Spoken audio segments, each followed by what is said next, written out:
Hi everyone, it's Laura, and today I am here to talk about the audiobook for A Quiet Life in the Country. So, I actually started this audiobook once before, probably about like a year ago. I don't know if it was that long ago, but like at least February or March. And I liked what I had first heard about it, but I'm just a mood reader and I just wasn't in the mood to finish it at that point. And I recently watched a video from Meg with Books, and she was reading, because I guess I was unaware that this is a series ongoing with these characters, and I guess they're called kind of like the Lady Hardcastle novels or something along that line. And there's, I believe, either 10 or 11 out so far. And so she was much further on in her journey. I want to say it was like the 8th or 9th book. I don't remember exactly. But she's a big fan. And so she had very positive things to say about the entire series. So that kind of reignited my interest because it refreshed my memory of like, hey, didn't I start something like that?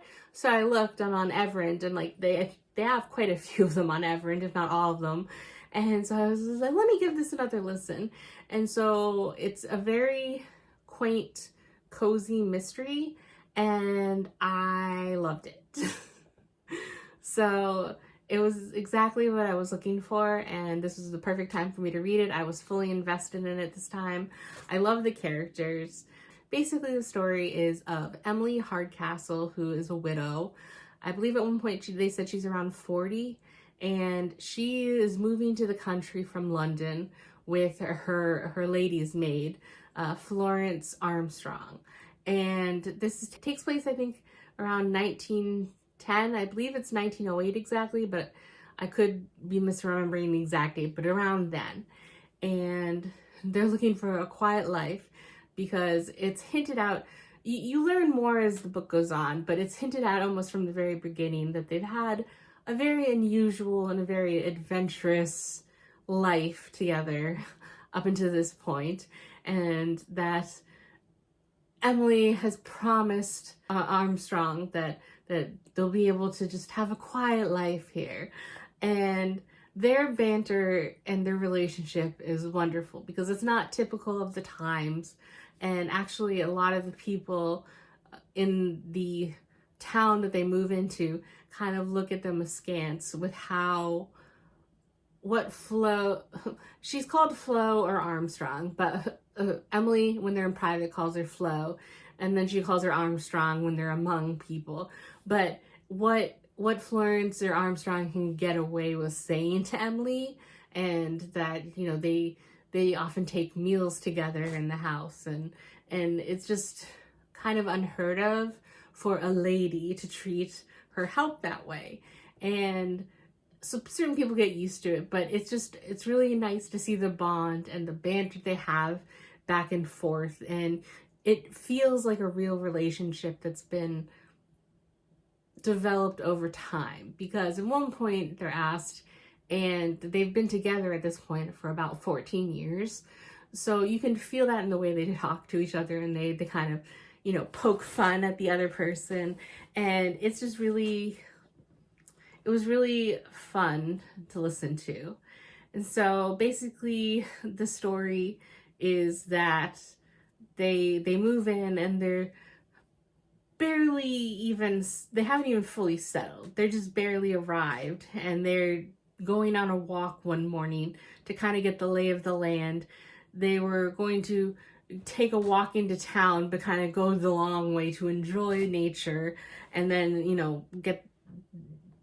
tour around town to see how things are, and get familiar with their new home. And what happens is they run into a dead body hanging from a tree. And so they kind of take it upon themselves, because they're not necessarily happy with the efforts of the local police. And so Lady Hardcastle suggests that they try and solve the murder themselves. And so they kind of poke their nose into it and ask a lot of the townspeople, and it kind of goes from there.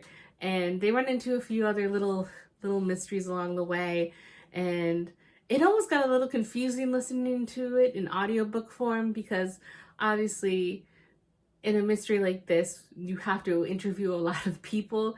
So there's like the local constable, like the local other, I don't know if it's the sheriff, but the other police, there are two policemen in the town. And then there's a detective that comes from another town. And then there's the baker, and then there's the baker's daughter, and then there's the bar owner, and then there's his serving girl, and then there's the noble woman and couple that are trying to invite Emily Hardcastle into the society, and then there is her daughter and who she's betrothed to, and then his family, and so there's a lot of names to keep right and straight. And so I did have to pause once or twice to be like, wait, so is that who I think it is? And then okay, but overall it was still very easy for me to keep track of the overall plot. It was just, like I said, once or twice where I just wanted to make sure that the person who was talking, or that they were talking to, was who I thought it was. But that's more of a me problem because I normally listen to these audiobooks while I work. And maybe if I had just been listening to this and giving my full attention to it, it wouldn't have been as difficult to, in those two situations, to keep track of everybody. But that is a heads up for anyone who, like me, maybe listens to audiobooks while you're doing something else like work. But I still overall really like it, and I am planning to listen to other books in the series. And I mean, obviously, hopefully, as I get into the series more, I'm assuming they're going to stay in the same town so that some of these recurring characters will get more and more familiar for me. But I did really like it, and I never claim, I did have my heyday with Nancy Drew when I was growing up, but I don't read a lot of mysteries, so I can't claim that they have the best mysteries or any huge plot twist or anything. But it was pleasant for me, and right up until the end, I wasn't quite sure who committed the murder or what was going on, and so the reveals were very satisfying for me. And I had a great time, and I gave it a 4.5, and I'm excited to continue with the series and with these characters because I love the banter more than anything. Give me good banter between characters and I am sold. So 4.5, and I think that's all I have to say about this book, and I will see you in the next one. Bye.